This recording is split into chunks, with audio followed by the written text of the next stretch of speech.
and it's on soul fragmentation. So, slide 2.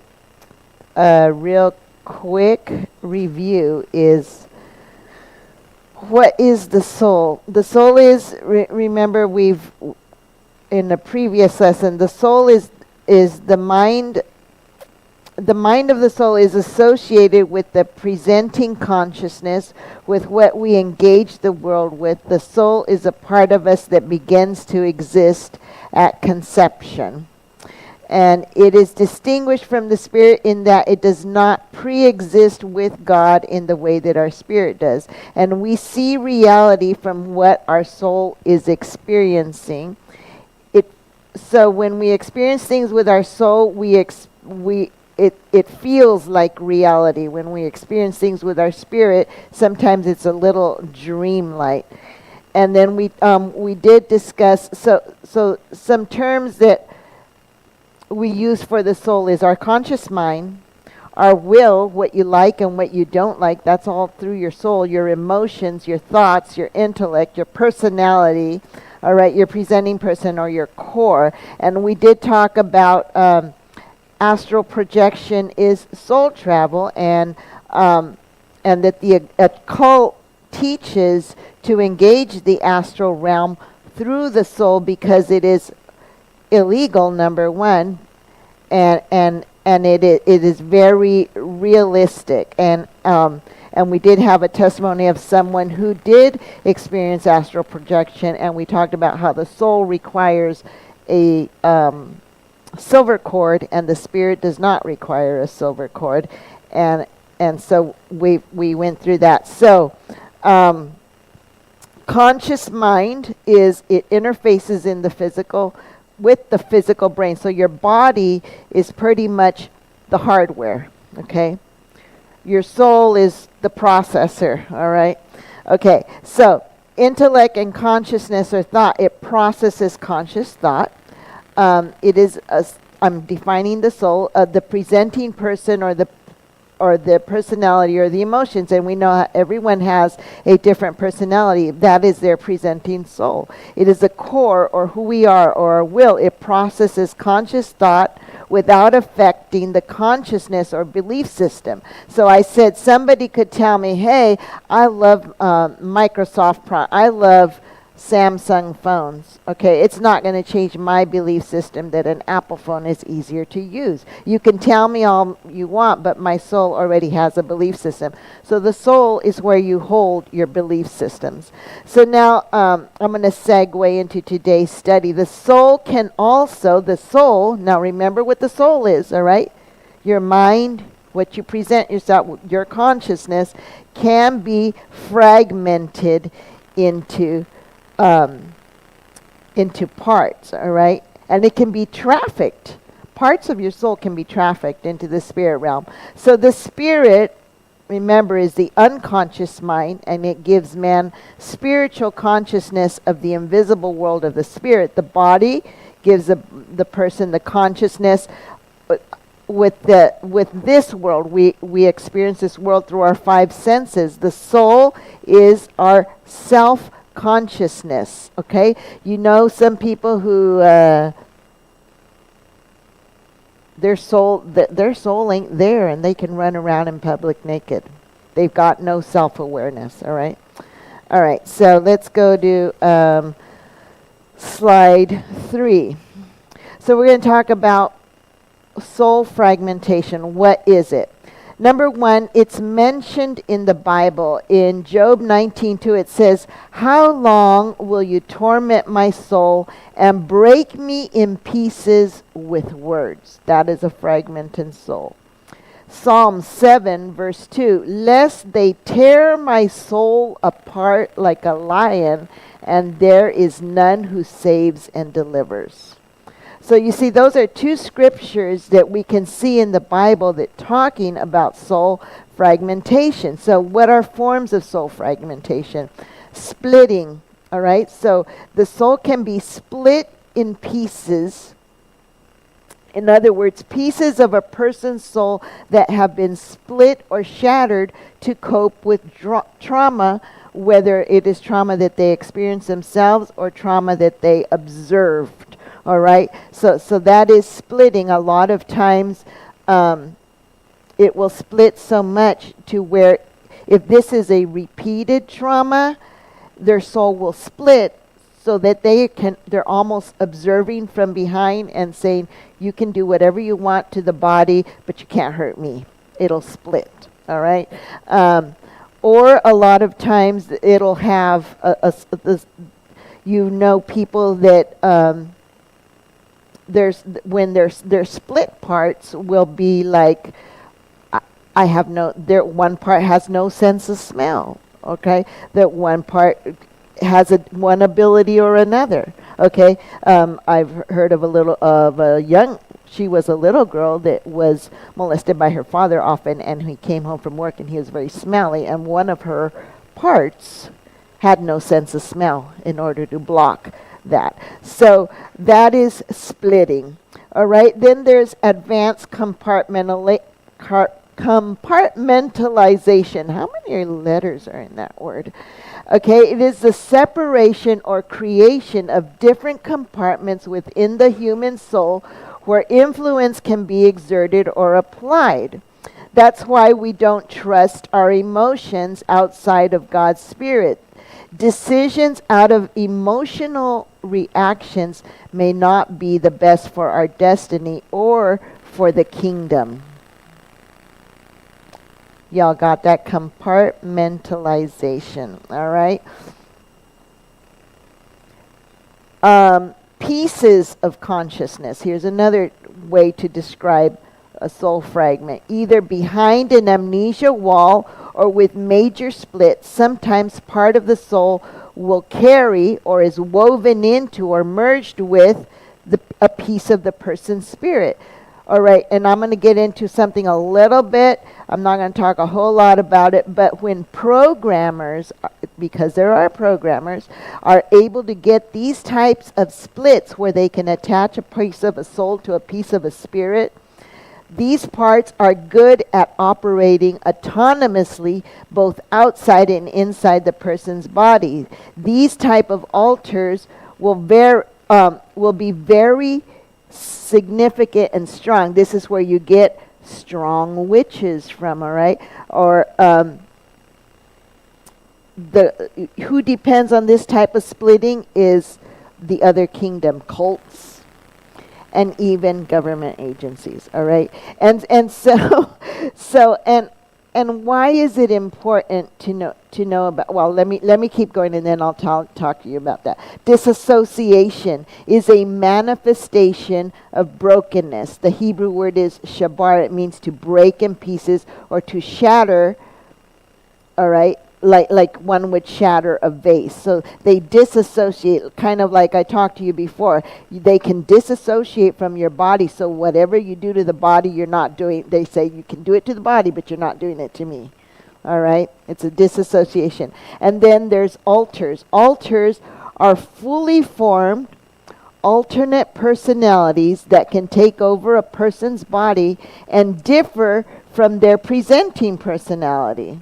So your presenting personality is who you always are, but an alter will be a completely different personality. Same person, but a completely different personality. And this shows up in a person with dissociative identity disorder, which they call DID. It used to be called multiple personality disorder. No. And why is it important to know this? I know for a fact that there have been people that have come to this church that were split. I was not aware of it at the time. Like I was not aware of soul fragmentation at the time. And I probably said things that I shouldn't have to them. All right? Like they would come and there's this personality, and then sometimes they would be so smart in like medical things, and then sometimes they weren't. And then sometimes they're like, well, somebody's rearranging my spices in my cabinet, and I don't know who's coming into my apartment and doing that. They were doing it. They just were not aware. So be aware that virtually all of us have some form of fragments that can be reflected. A lot of our fragments can be reflected as emotional states, moods, mindsets, and some other things. Understanding fragmentation gives better understanding into what it means to be made whole. You read that a lot in the Bible, to be made whole, right? The kingdom requires wholeness in spirit, soul, and body. And 1 Thessalonians 5:23, it says, "Now may the God of peace himself sanctify you completely and make your whole spirit, soul, and body be preserved blameless to the coming of our Lord Jesus." So that's what soul fragmentation is. All right, so how does it happen? Next slide. Soul fragmentation can be caused by either trauma or deliberate programming. So trauma is an emotionally manipulated event or overpowering experience, like being raped or laughed at when you gave the wrong answer. That can even split your soul. That can fragment your soul because of the shame factor that's amplified with the experience. So the main thing is the shame factor. All right? So what does trauma look like? There's things that you would rather forget. There's traumatic things that you just you'd rather not remember. Some things were perpetrated on you, or you were forced to perpetrate them on somebody else. There's compromises that you may have made. There may be compromises that are either to save face for yourself or for gain, all right? And it caused trauma. Soul fragmentation can happen with guilt. Things that you feel like, okay, are there things you feel guilty about that you shove down and refuse to deal with because you don't want to bring the memory back up, right?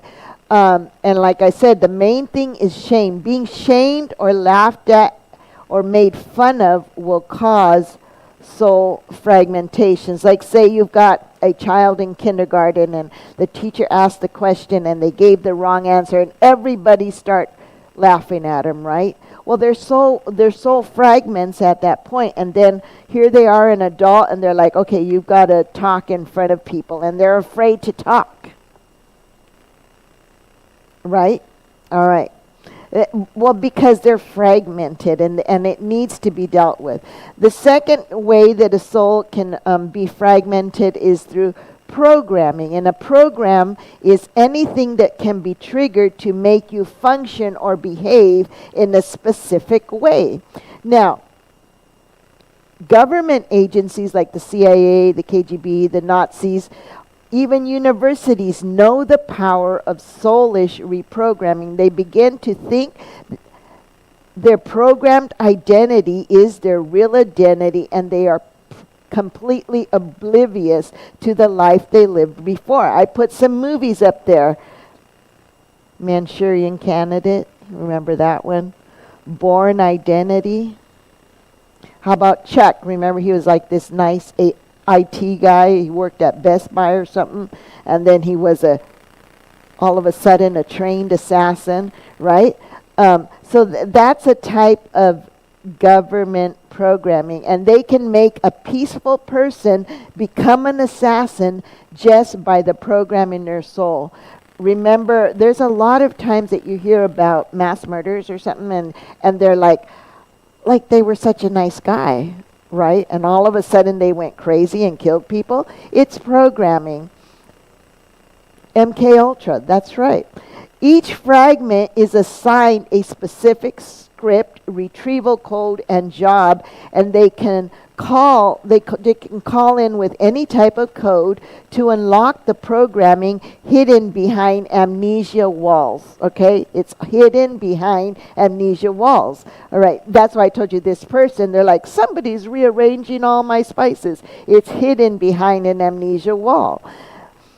Men can reprogram people because they understand soulish things that they learn from evil entities. Now, there's a little picture there of a child that is actually an actual picture of some government programming that was going on in, I think, around 1995. Has anyone seen those colors like that on their TV screen? It's a test screen, yes, but sometimes they're switched a little, and that is also a code to call up a program into people that are watching. It's not necessarily this arrangement of colors, but they will kind of switch things around, and it'll call up a certain amount of certain people to do certain things, and they don't realize it. All right, so. Who else does programming? Well, secret societies do. Cults do it through ritual abuse, which we call SRA, or satanic ritual abuse. And they'll use, say, like all of these, well, it's YouTube, right? Shows for children that are not for children, right? What does that do? They're fragmenting the children's minds. And then fallen entities can be assigned to each fragment and the corresponding realm that the entity is tied to the fragment. Okay, so like I said, there's a lot of media examples of programming. How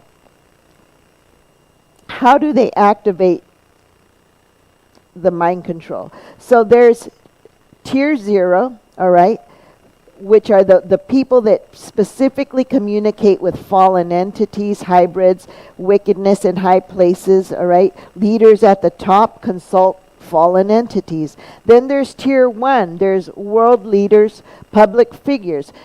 Who are world leaders? There's like Hillary Clinton and the Pope, presidents, all right? A presidential speech. Purple to activate end-time program. Let me give you an example. Do you remember when Hillary gave her concession speech? She wore like a very bright purple and Bill Clinton wore a purple tie. Well, that was because she was going to give her, I made it speech, but she had to give the concession speech in that, and she is tier 1. That purple was a code. All right. So then once it goes from there, then it goes to tier 2, to the media, to your entertainment, social platforms. So then later on comes the Super Bowl and the halftime show, and there is tier 2 communication. And they gave like a tribute to Prince and Purple Rain, and so there was more purple in the halftime show. All right, and then after tier 1, then comes, or tier 2, the media, then comes tier 3, the local news. Now that purple programming is end time programming. It's like, let's activate the end time program now, all right, the New World Order program. So tier 3 now goes to your local news, your churches, your schools, your neighborhoods, your secret groups, all right, so tier 3. So then what happens after that? What happened after that? Oh, wait, I'm still on tier 2. What also happened? All of a sudden, the Emmys had a purple carpet, and they gave some excuse that their red carpet got ruined by water or something, and it was the only time they ever had a purple carpet. All right? Now, tier 3, now the local news, and now what happens? We start the George Floyd riots, right? And then the world starts going crazy, right? You see riots popping up all over the world. And then you have tier 4 is the classrooms, all right, and the handlers that are in the classrooms, and or just handlers and their groups in general. So that's how they communicate these things. And then if you notice, when Biden was Trump was inaugurated, and she wore like a light blue and stuff. When Biden was inaugurated, go back and look. However, even Kamala and Hillary again, they wore that bright purple with white pearls. Go look. They're sending signals for end-time programming. So, triggers. There can be emotional triggering mechanisms that they put into soul fragments. Okay, soul fragments, not just program, but just trauma. A word or a phrase, a smell, a sound, a look somebody gives you, certain things that you see can trigger you. Events like, hey, my food is cold, and all of a sudden you're triggered, or being made fun of, or disappointment. These are all things that can fragment the soul, and you can go from happy to devastated and angry like that, all right, because something triggered. So you got to recognize that. All right, so I already gave the example of the trauma example of the child being made fun of in school. Now let's say there's a child that's grown up with domestic abuse by the mother. Let's say this was a husband beater. Okay? And now as an adult, any woman that challenges the man, now that he's grown up, is going to trigger him, and then he's going to strike out at his spouse, right? And then all of a sudden he's like, oh, I'm sorry, I don't know why I did that, I don't know what made me do it, but they are fragmented, and that is the trigger. Every time that same stimuli is in place where the woman challenges him, he's going to strike out. So that's because the soul fragment has never been healed. And a soul fragment that's never been healed will stay there for life until you are healed from it. And remember, Christ came to make us whole. What is do we see examples of programming today? Who knows of that girl? What's her name? Greta? Yeah. Greta Thunberg, right? She's this tiny little girl, and she's got a big mouth, and you can tell there ain't nobody home. She is so programmed. I look at her, I'm like, poor girl, what have they done to her? She is so programmed. Everything you see, gender confusion, gender fluidity, that's all programming. The Green Deal, everybody shouting, you think that they just automatically started shouting about it? No, they are programmed. They say there's a programmed person at least in every other house in America. All right. Autonomous zones and violence. You think that just happens naturally? No, they were activated.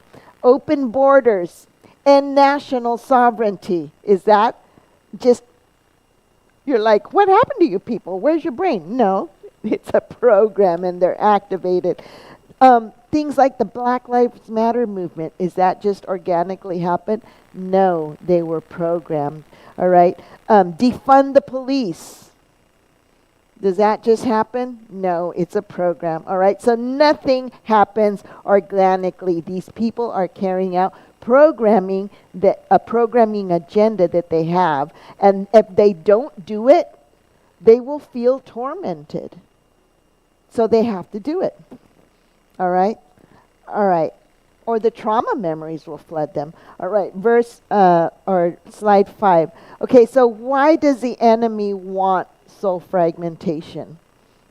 It is the ultimate prize sought out by demonic powers because the enemy knows you are compromised in destiny, business, and life. No human being can function according to God's perfect design. So number one reason that the enemy wants soul fragmentation is to bring about the removal of consciousness. 1 Timothy 4:2 says, speaking lies in hypocrisy, having their conscience seared with a hot iron. So they even lose consciousness in the area of their pain as if it never happened.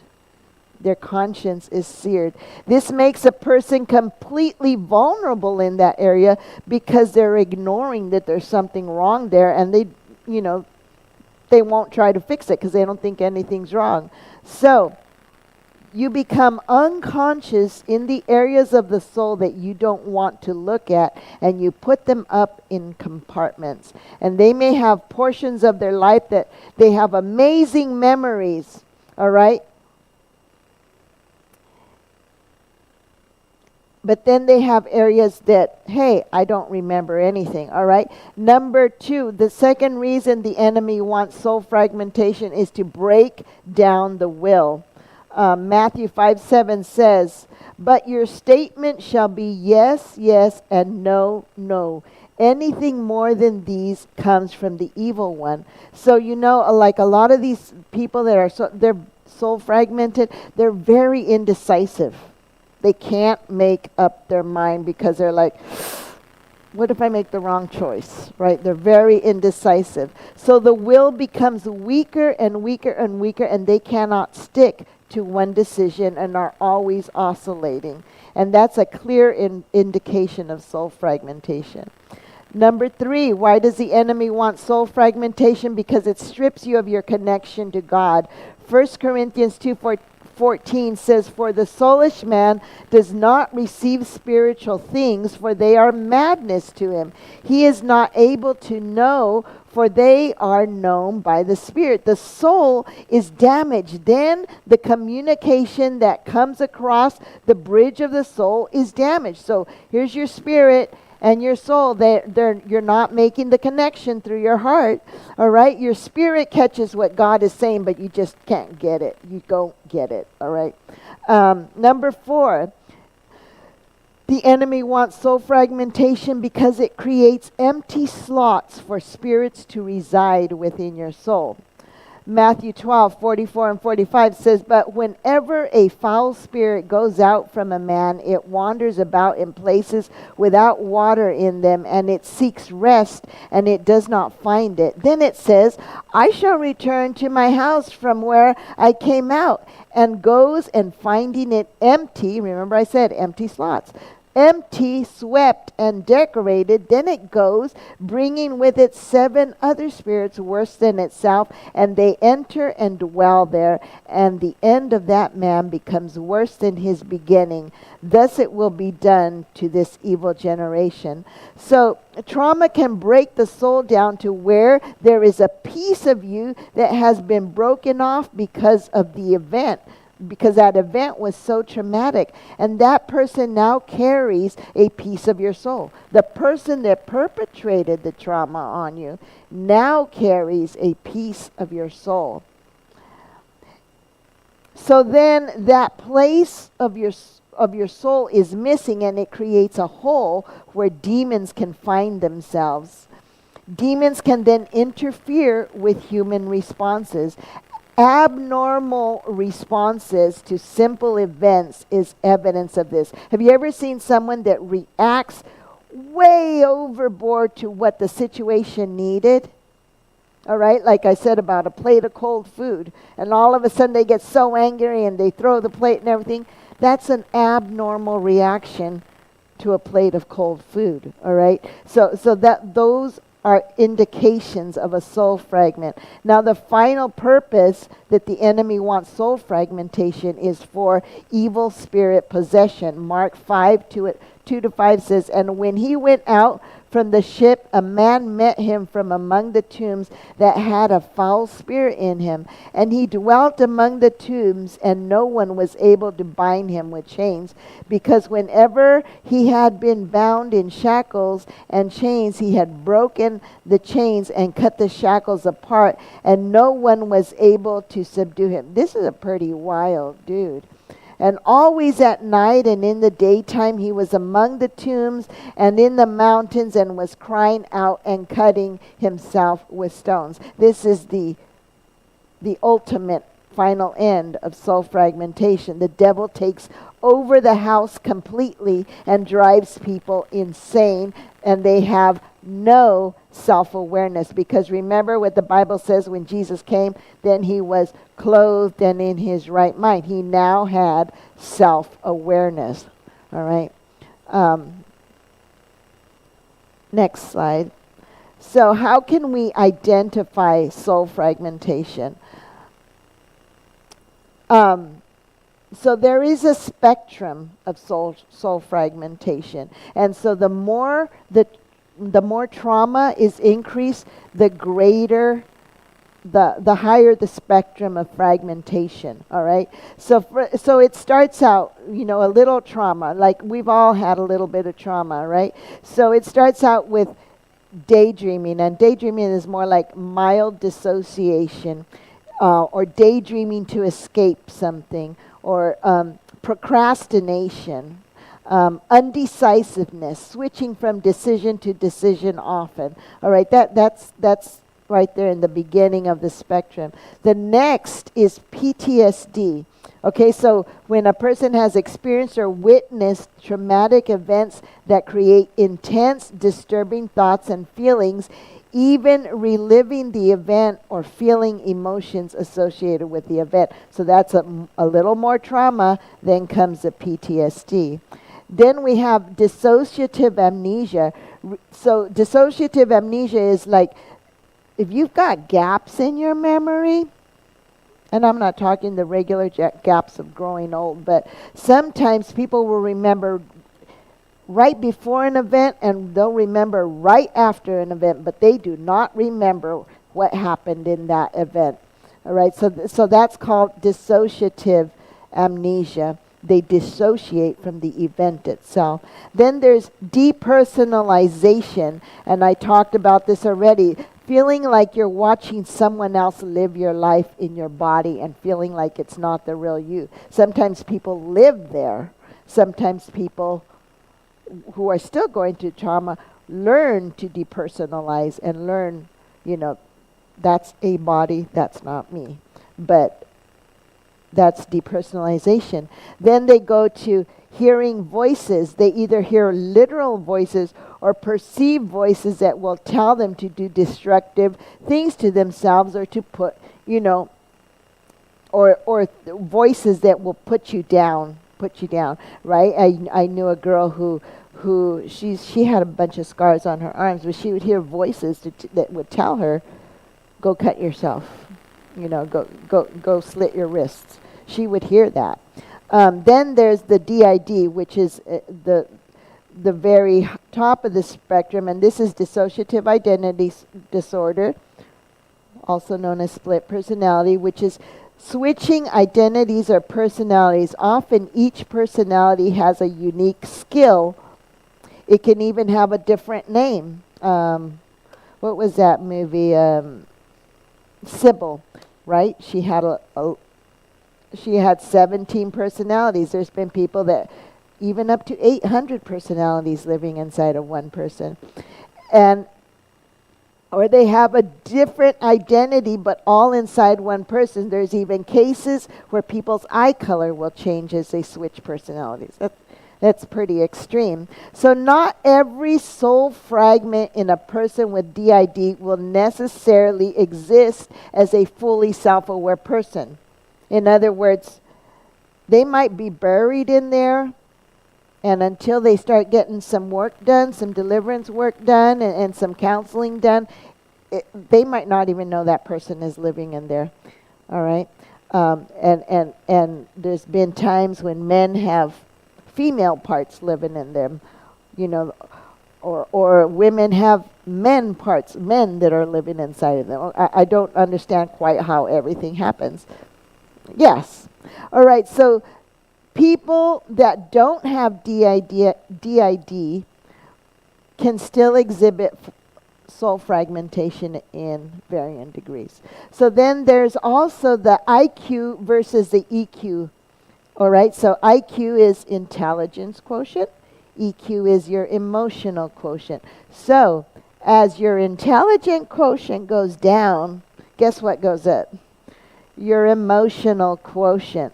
All right, so once that a person gets addicted to emotional responses, and their intelligence is way down here and their emotion is way up there, it could be addicting, all right, and it's difficult to get out of.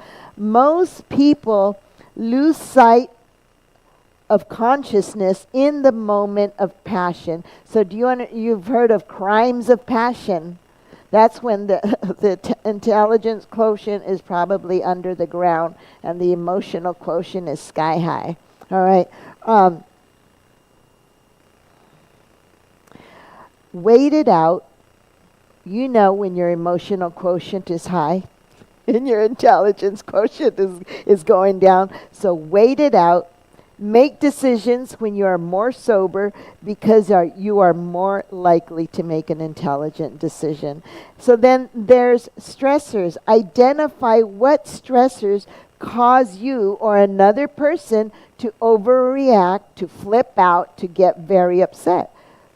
What we call pushing buttons, right? Like, I know how to push my husband's buttons, but I don't want to. You learn those things, and he knows how to push my buttons. All right? If there's brokenness around the thing that is dissociated, they will trigger. All right? If there's brokenness, the reaction will be beyond what is normal for the situation. All right? Like I said, a cold plate of food, if they just like way overreact because their food is cold, if my husband way overreacts because I cooked and the house got all smoky, I can't help it. I won't cook anymore. All right. So let's look at an example of an emotional reaction from a fragmented soul in the Bible. All right. 1 Samuel 18, verses 10 and 11. The next day, a harmful spirit from God rushed upon Saul, and he raved within his house while David was playing the lyre. And as he did day by day. This is something David did every day. Okay, he was hired to do that. Saul had his spear in his hand, and Saul hurled the spear, for he thought, I will pin David to the wall. But David evaded him twice. So what happened here? What caused Saul to go from, hey, I'm listening to some peaceful music, to, throwing a spear at David? It was because Saul was fragmented. What fragmented? Remember we said shame is a big thing that fragments people. So what was the traumatic and shaming event? Remember when Paul came back and he heard the women singing, Saul has killed his thousands, but David killed his 10,000s. That was a huge shame thing for him, and it caused him to fragment. And now David became the trigger. David became the trigger. And another thing, Saul had been rejected by God, and no soul can handle being rejected by God.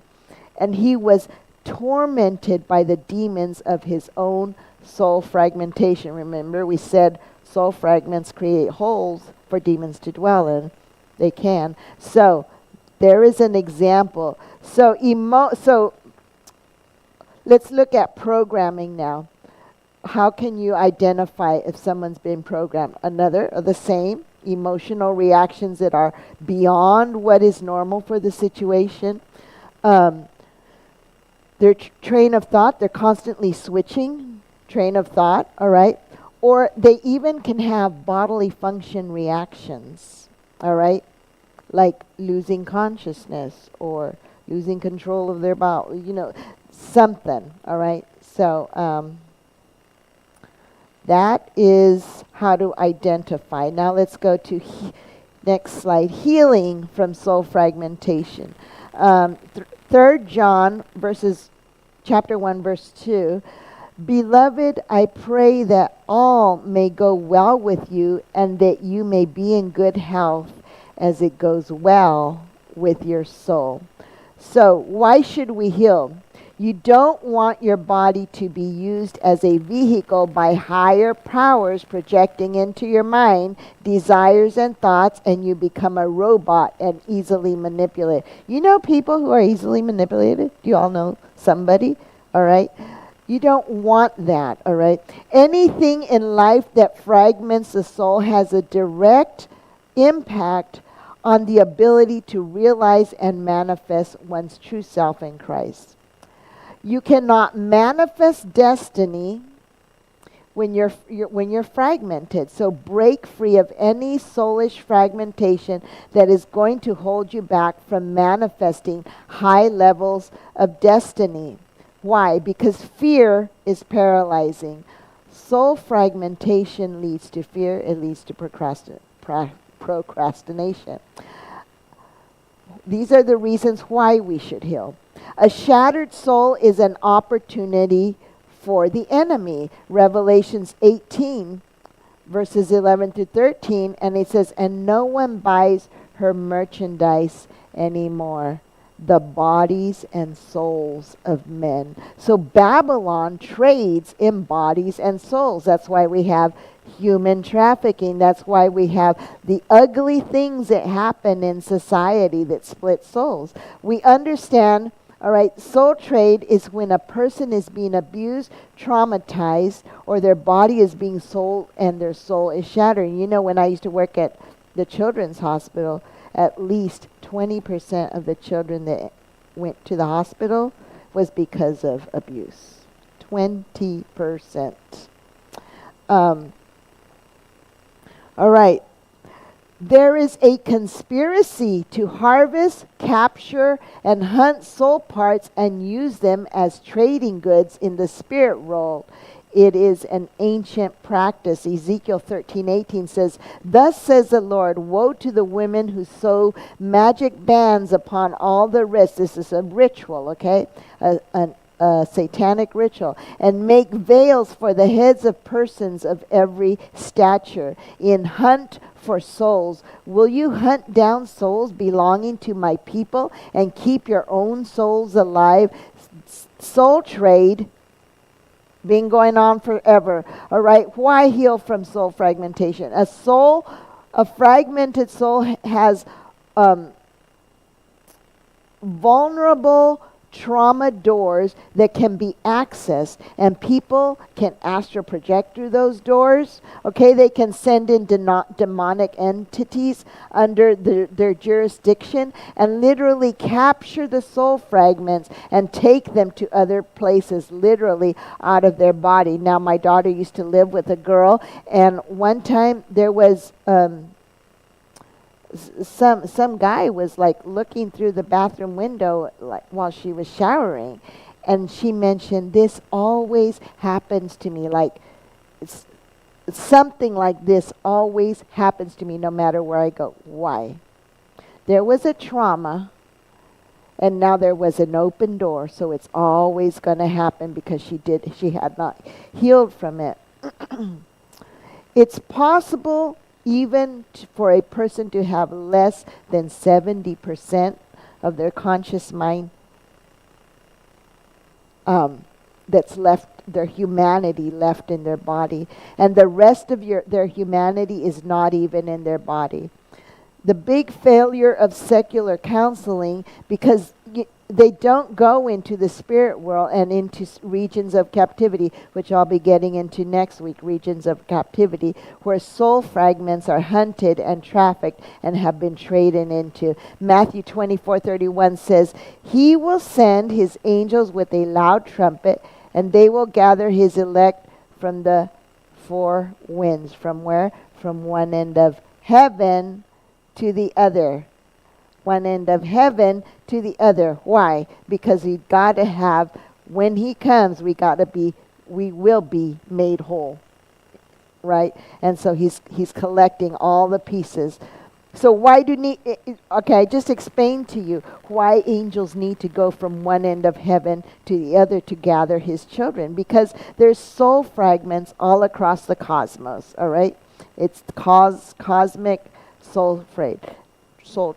All right, so things to know about healing from soul fragmentation. Know that many that love God are dealing with soul fragmentation. All right? They don't know what to do about it, and everyone has parts or fragments that God is working on. Hebrews 11:39, but we are not of those that draw back to perdition, but those who believe to the saving of the soul. Remember, we said it's a process. Your spirit is saved. When you're saved, your spirit is saved. But soul, that's a process, because that's this, all right? That's your mind. And so everyone has parts. Don't be ashamed. Everyone has parts that God is working on, that God is dealing on. All right? Know this, and this is important. Not everything is a demon. All right? There are parts and there are fragments, then there are demons, and sometimes they're merged, all right? But parts happen through shattering, trauma, and disassociation. Why would King David write this in Psalm 23? The Lord is my shepherd, I shall not want. He makes me lie down in green pastures. He leads me beside still waters, and he does what? He restores my soul. That word restore means to bring pieces back together. He leads me in paths of righteousness for his name's sake. All right, so not everything is a demon. Understand that. And finally, know and understand that God is in the soul restoration business. And we read that before. May the God of peace himself sanctify you completely, and may your whole spirit and soul and body be kept blameless at the coming of our Lord Jesus. All right, and then, is that my last slide? I think that's my last slide. So how do we heal? How do we heal? Number one, admit that we are triggered. You know, when you realize that something triggers you, when you're conscious of that trigger, you know that's God putting his finger, he's saying, hey, I want to heal this. We got to work on this, all right? It's God putting his finger on that. Admit that we are triggered. Put the defensiveness aside and start from a place of truth. And a lot of times that's the hard part, starting from truth. Hey, I'm triggered, all right? What am I triggered by? Hey, when I first got married, there was no coffee pot in my house. I was triggered by coffee pots. All right. Now that you are in a good, and this is step 2, now that you're in a good mental posture because you've come to a place of truth saying, okay, I'm triggered. Invite the part of you forward that became upset. It doesn't mean you're split personality. Just invite it forward. Say, whoever was upset, I'm inviting you to come forward and present yourself. And you might begin to feel things. You might begin to hear a voice in your head. You might even see someone. You might even see your younger self. You know what I mean? Like I said, the plate of food, the plate of cold food. You invite that person, why are you upset at the cold food? You might realize something happened as a child that now you don't want cold food, all right? So that is number 2. Number 3, triangulate the point in time the fragmenting event happened. Okay, so time is linear, all right? So it's measured in past, present, and future. Okay, so there's 3 points to help us triangulate the timing of an event. And it's not in the future, right? All right, so because soul fragmentation only happens in the past or the present. So instead of enjoying what God is releasing in the now, we become focused on what happened yesterday, on memories of the past events or past relationships. Or we start to imagine an unknown future, and then we become fearful, all right? So triangulate, when did that happen? And once we identify the time, we have a reference point to talk to God about. So Ecclesiastes 3:15 says, whatever is has already been, and what will be has been before, and God will call the past to account. Say, God, I am calling you to take account of this event. All right? Number 4, choose to suspend disbelief and ask what happened to you. Okay? Why did the cold plate of food make you mad? Ask, what happened? Okay, you've got this, you've invited this part forward. You know the time, you're more or less when it happened, all right? And then say, what happened to you? All right? And then, finally, begin practicing living in the now and watch God begin to move in mighty ways. So that's the end of soul fragmentation.